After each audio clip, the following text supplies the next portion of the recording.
सरयू नदी के तट पर बसे सुवर्णपुर गांव में हरिराम नाम का एक कुम्हार रहता था। वह सिर्फ मिट्टी के बर्तन ही नहीं बनाता था, बल्कि अपनी बातों से लोगों के उलझे हुए जीवन को भी संवार देता था। उसकी कला अद्भुत थी, पर उसका ज्ञान उससे भी गहरा था। गांव के लोग अपनी समस्याएं लेकर सरपंच से पहले हरिराम की कुटिया पर पहुंचते थे। वह अपनी चाक चलाते चलाते ही ऐसी सलाह देता कि बड़ी बड़ी मुश्किलें सुलझ जाती। उन्हीं दिनों राज्य के राजा विक्रमसेन, जो अपनी बुद्धिमानी के लिए प्रसिद्ध थे, ने एक अनोखी पहेली की घोषणा की। पूरे राज्य में ढिंडोरा पिटवा दिया गया कि जो भी राजा की पहेली का सही जवाब देगा उसे 100 सोने की मोहरें मिलेंगी, लेकिन गलत जवाब देने वाले को 1 महीना अस्तबल की सफाई करनी होगी। पहेली थी, ऐसी कौन सी चीज है जो बिना आग के पकती है और बिना पानी के गीली रहती है। यह खबर आग की तरह फैल गई। दूर दूर से विद्वान, पंडित और सेठ अपनी किस्मत आजमाने राजधानी पहुंचे। राज दरबार खचाखच भर गया। एक बड़े महापंडित ने जवाब दिया, महाराज, इसका उत्तर ज्ञान है।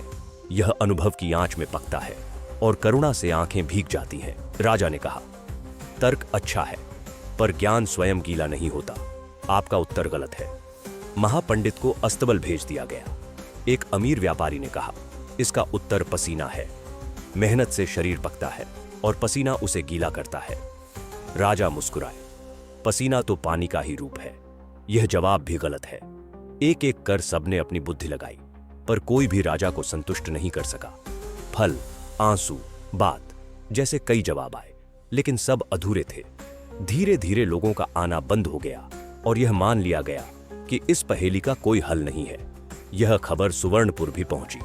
गांव के जो लोग राजधानी गए थे, वे भी मुंह लटकाए लौट आए। एक शाम गांव के सरपंच कुछ बुजुर्गों के साथ हरिराम के पास पहुंचे। हरिराम भाई, सरपंच ने कहा, बड़े बड़े विद्वान हार गए। अब गांव का सम्मान तुम्हारे ही हाथ में है। एक बार तुम कोशिश करो। हरिराम ने विनम्रता से कहा, मैं एक साधारण कुम्हार हूं, मेरा दरबार में क्या काम। लेकिन गांव वालों के बहुत जोर देने पर और अपनी पत्नी पार्वती के कहने पर वह सोचने लगा।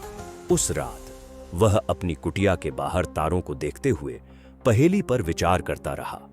बिना आग के पका हुआ, बिना पानी के गीला। वह अपने काम के बारे में सोचने लगा। वह मिट्टी को आग में पकाता है ताकि वह मजबूत हो जाए। क्या कोई और चीज है जो बिना आग के ही पककर मजबूत होती है? फिर उसने सोचा, गीलापन क्या है? पानी का स्पर्श। पर क्या कोई ऐसी चीज है जो बिना पानी छुए भी भीगी हुई महसूस होती है? अचानक उसकी आंखों में एक चमक आई। जवाब उसकी अपनी जिंदगी और कला में ही छिपा था। अगली सुबह वह साधारण कपड़ों में राजधानी के लिए निकल पड़ा। राजमहल के द्वार पर संतरियों ने उसे रोका, पर मंत्री की नजर उस पर पड़ गई। हरिराम की आंखों में आत्मविश्वास देखकर मंत्री ने उसे अंदर आने की इजाजत दे दी। राज दरबार में उसकी साधारण वेशभूषा देखकर दरबारी हंसने लगे। राजा विक्रमसेन ने उसे देखा और पूछा, तुम कौन हो और क्या चाहते हो? हरिराम ने हाथ जोड़कर कहा, महाराज, मैं सुवर्णपुर का कुम्हार हरिराम हूं और आपकी पहेली का उत्तर देने आया हूं।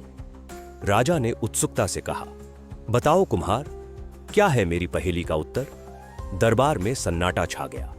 हरिराम ने शांत और गहरी आवाज में कहा, महाराज, आपकी पहेली का उत्तर है मनुष्य का मन और उसका चरित्र। दरबारी हैरान रह गए। राजा ने कहा, अपना उत्तर समझाओ। हरिराम ने बोलना शुरू किया, महाराज, पहेली का पहला हिस्सा है बिना आग के पका हुआ। जैसे मिट्टी का घड़ा आग में तपकर मजबूत बनता है, उसी तरह इंसान का मन और चरित्र जीवन के संघर्षों, दुखों और अनुभवों की आंच में पककर परिपक्व और मजबूत होता है। इसके लिए किसी बाहरी आग की जरूरत नहीं होती। यही वह पकना है जो इंसान को समझदार बनाता है। राजा विक्रमसेन ध्यान से सुन रहे थे। हरिराम ने आगे कहा, और पहेली का दूसरा हिस्सा है बिना पानी के गीला। महाराज, जब किसी का मन दया, करुणा, प्रेम या दुख जैसी गहरी भावनाओं से भर जाता है तो वह अंदर से भीग जाता है। किसी दुखी को देखकर हमारा मन करुणा से गीला हो जाता है। इसके लिए पानी की एक बूंद भी नहीं लगती।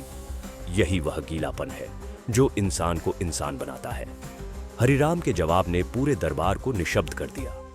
राजा की आंखों में प्रशंसा के आंसू थे। उन्होंने कहा, कुम्हार, तुम ज्ञानी हो, तुम्हारा उत्तर संपूर्ण और सत्य है। तुमने सिर्फ एक पहेली नहीं बल्कि जीवन का सार समझा दिया है। राजा ने उसे 100 सोने की मोहरें देनी चाहिए, पर हरिराम ने हाथ जोड़कर मना कर दिया। महाराज, मुझे धन का लोभ नहीं। अगर आप कुछ देना ही चाहते हैं तो मेरे गांव में एक कुआं और बच्चों के लिए एक पाठशाला बनवा दें। राजा उसकी निस्वार्थता से और भी प्रभावित हुए। उन्होंने तुरंत उसकी इच्छा पूरी करने का आदेश दिया और उसे अपने विशेष सलाहकार का सम्मान दिया। हरिराम अपने गांव लौटा तो उसका स्वागत एक नायक की तरह हुआ, पर वह बदला नहीं।